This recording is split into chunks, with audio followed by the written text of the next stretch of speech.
Meskipun partai kami bukan pendukung Prabowo Gibran, tetapi kami perlu mengingatkan bahwa ini adalah sesuatu yang harus ditindaklanjuti oleh Kementerian Agama juga.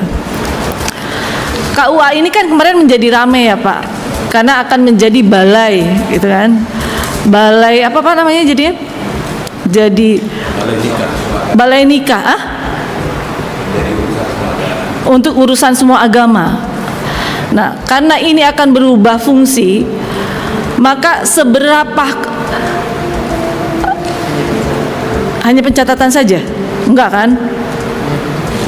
Untuk sementara pencatatan saja. Tetapi kan fungsi untuk penyuluhannya kan bisa juga di situ, gitu kan? Fungsi penyuluhannya kan bisa dilakukan sama juga di situ, untuk semua agama kan sama di situ kan. Nah, maksud saya seberapa berpihak kita terhadap semua KUA yang ada di daerah. Ada janji visi misi Prabowo Gibran yang disampaikan kepada rakyat, dan itu harus direalisasikan oleh Kementerian Agama. Dan itu menjadi misi pertama yang disampaikan oleh mereka. Pertama adalah meluncurkan program dana abadi pesantren sebagai implementasi Undang-Undang Nomor 18 Tahun 2019 tentang pesantren. Kira-kira di Dirjen Pendis atau Bimas Islam, anggaran ini seperti apa di tahun 2025 nanti? Karena kan kita selalu menggaung-gaungkan tentang moderasi beragama, kemudian kalau kita berbicara kondisi hari ini, tingkat kekerasan fisik, tingkat kekerasan seksual yang terjadi di kalangan pesantren ini masih tetap ada. Di lingkungan keagamaan ini masih ada. Bahkan yang terakhir, kita masih mendengar ada terjadi kekerasan fisik di daerah pesantren, daerah Kediri.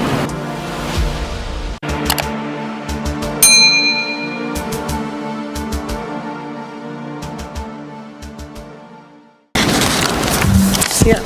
Sili. Ya, silakan. Terima kasih pimpinan. Yang saya hormati pimpinan beserta seluruh anggota Komisi 8, Pak Sekden beserta jajaran Dirjen Mitra Komisi 8, khususnya Kementerian Agama.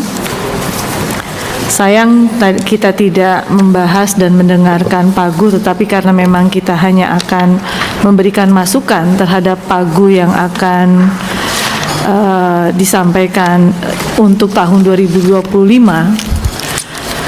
Tadi sudah dikritisi oleh Ibu Mai Esti, tetapi saya hanya perlu mengingatkan kepada bapak-bapak dan ibu-ibu sekalian yang ada di Kementerian Agama bahwa Kementerian Agama ini akan mengalami masa transisi pada saat nanti pergantian peralihan dari kepemimpinan Presiden Jokowi kepada Pak Presiden Prabowo dan Pak Gibran.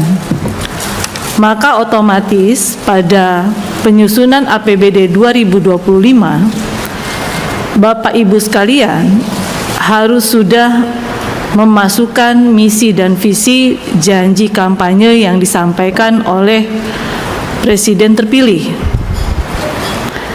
Saya tidak melihat atau belum membaca dari apa yang Bapak-Bapak sampaikan tadi malam. Saya coba buka-buka dari seluruh mitra kita, dari mulai Dirjen Pendis, kemudian Dirjen Bimas Islam, kemudian dari Dirjen Bimas Hindu, kemudian Buddha dan lain-lain sebagainya, termasuk Diklat, bahwa mungkin bapak-bapak perlu saya ingatkan, meskipun partai kami bukan pendukung Prabowo Gibran, tetapi kami perlu mengingatkan bahwa ini adalah sesuatu yang harus ditindaklanjuti oleh Kementerian Agama juga. Ada janji visi misi Prabowo Gibran yang disampaikan kepada rakyat, dan itu harus direalisasikan oleh Kementerian Agama. Dan itu menjadi misi pertama yang disampaikan oleh mereka. Pertama adalah meluncurkan program dana abadi pesantren sebagai implementasi Undang-Undang Nomor 18 Tahun 2019 tentang pesantren. Kira-kira di Dirjen Pendis atau Bimas Islam, anggaran ini seperti apa di tahun 2025 nanti. Kemudian kaitan dengan visi yang paling menarik adalah peningkatan kualitas pendidikan keagamaan seperti ponpes dan beasiswa untuk santri agar dapat melanjutkan pendidikan di tingkat nasional maupun internasional. Kemudian melanjutkan program Kartu Indonesia Pintar KIP dan memperluas cakupannya hingga ke pesantren dan perguruan tinggi. Ini kaitannya dengan yang disampaikan oleh Ibu Mai Esti. Tetapi tadi Ibu Mai Esti sampai dengan menggebu-gebu, bahkan sampai menangis. Kita membahas bertahun-tahun bahwa tidak ada keberpihakan dari Kementerian Keuangan, dan seolah-olah Kementerian Agama ini selalu dinomorduakan, anak tiri, bahkan dianaktirikan dalam urusan KIP dan PIP. pendidikan. Padahal ini menjadi janji kampanye dan visi misi dari Presiden terpilih. Nah, untuk itu Bapak Ibu sekalian, saya harus menyampaikan ini secara tegas bahwa visi misi Presiden terpilih ini tentu menjadi tugas ibu bapak sekalian dan harus terimplementasikan di dalam program tahun 2025. Jangan sampai nanti di masa transisi ini tidak ada realisasinya. Kami selaku anggota DPR RI Komisi 8 tidak mau ada jeda waktu untuk melakukan perubahan, ada pergeseran anggaran. Nah, di luar itu semua, saya juga ada catatan yang mungkin akan saya pertanyakan kaitan dengan moderasi beragama. Karena kalau moderasi beragama tentu aja adanya di Kesekjenan ya Pak Sekjen ya. Nah, moderasi dan ada juga badan ya, ada semua. Termasuk juga ada badan ya sekarang. Ada badan moderasi beragama. Karena kalau kita lihat tentang moderasi beragama, saya selalu ingin berkaca tingkat keberhasilannya ini dan tolak ukur keberhasilannya sudah sejauh mana. Karena kan kita selalu menggaung-gaungkan tentang moderasi beragama. Kemudian kalau kita berbicara kondisi hari ini, tingkat kekerasan fisik, tingkat kekerasan seksual yang terjadi di kalangan pesantren ini masih tetap ada. Di lingkungan keagamaan ini masih ada. Bahkan yang terakhir, kita masih mendengar ada terjadi kekerasan fisik di daerah pesantren, daerah Kediri. Ada santri yang meninggal dianiaya oleh seniornya. Nah, ini tentu menjadi catatan oleh kita bahwa kalau kita ingin berbicara bagaimana kita ingin memberikan semacam penguatan moderasi, pemahaman kepada lingkungan keagamaan tentang kekerasan seksual, kekerasan fisik, bagaimana intoleransi di lingkungan keagamaan. Sementara anggarannya hampir di setiap dirjen selalu ada. Tapi tolak ukur keberhasilannya, saya melihat kita belum pernah mendapatkan penjelasan sampai hari ini. Nah, mohon sekiranya bapak-bapak bisa memberikan gambaran kepada kami untuk pembahasan berikutnya, karena ini kan baru pagu. Untuk moderasi beragama ini harus seperti apa? Termasuk juga yang selalu saya ingin sampaikan kepada bapak-bapak di Bimas Islam kaitan dengan keberadaan KUA. Nah, KUA ini kan kemarin menjadi ramai ya Pak, karena akan menjadi balai, gitu kan? Balai apa namanya jadinya? Jadi balai nikah, untuk urusan semua agama. Nah, karena ini akan berubah fungsi, maka seberapa hanya pencatatan saja? Enggak kan?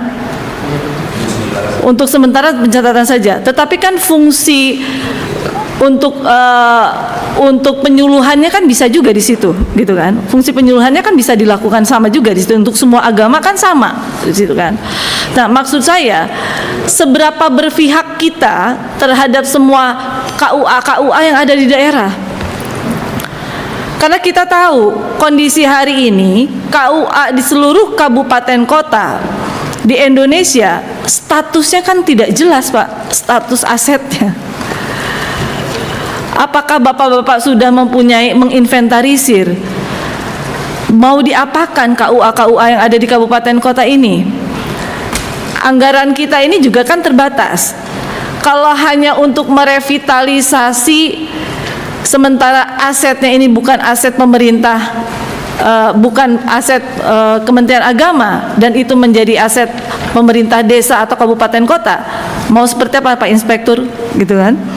Nah, maksud saya kita punya cita-cita mulia, ingin memberikan pelayanan yang terbaik untuk seluruh agama, tetapi terkendala dengan kondisi aset.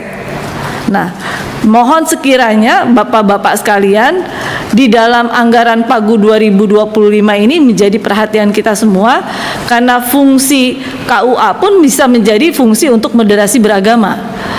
Terakhir mungkin kaitan dengan BPJPH, karena kalau tidak salah tentang halalisasi itu harus selesai di tahun 2024 bulan Oktober. Bagaimana kita untuk bisa menyelesaikan itu semua? Apakah ada tenggat waktu memang kita harus saklek? Sementara kita tahu tidak semua warga Indonesia paham tentang sosialisasi, semua produk itu harus sudah halalisasi. Bahkan semua industri-industri yang ada di Indonesia, baik industri mikro, menengah maupun besar, mereka tidak tahu bahwa kita sudah punya undang-undang yang menyatakan Oktober 2024 semua produk harus sudah dihalalisasi, dan kalau tidak mereka akan dikenakan sanksi pidana. Nah, mungkin itu saja pimpinan, terima kasih banyak. Wassalamualaikum warahmatullahi wabarakatuh.